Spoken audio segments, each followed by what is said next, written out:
Hello, friends. Coach Stewart here to answer the question, is the scale evil? Stay tuned for the answer and also a special announcement about a free webinar I'm going to be offering.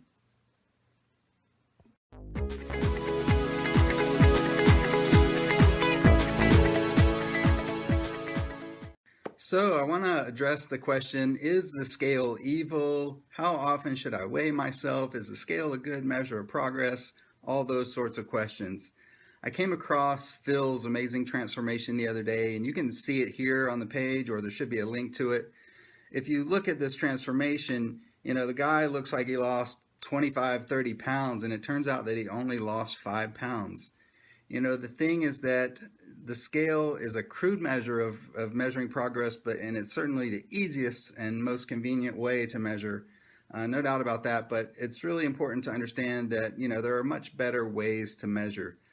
So many people get hung up on the scale and they'll do their fitness journey. They'll start and they'll say, well, gosh, I only lost 1 pound or 2 pounds or 5 pounds or 10 pounds. And to me, it's kind of analogous to looking at the result before really solidifying your habits. So let's say, for example, you were going to run a marathon and you trained maybe a couple times, and then you started running your marathon and you started measuring your time every quarter of a mile. And it's like, am I there yet? How am I doing?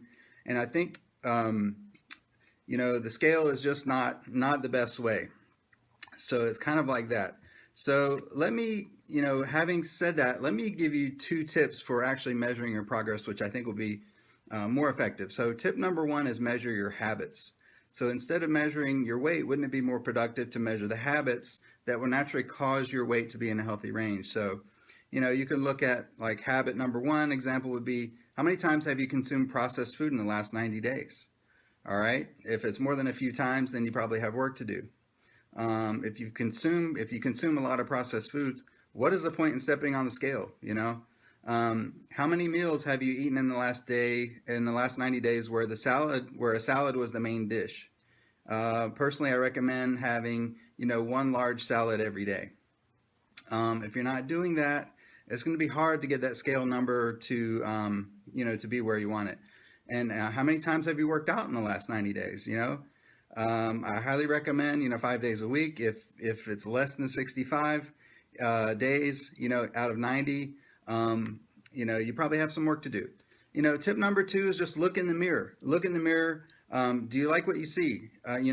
Your body is a reflection of your habits. And if you don't like what you see in the mirror, chances are you got to change your habits. So it would be good to take a look in the mirror. Also, I measure my belt, my belt. I see what belt loop I'm on, and I know that I should be in a certain range on my belt loop.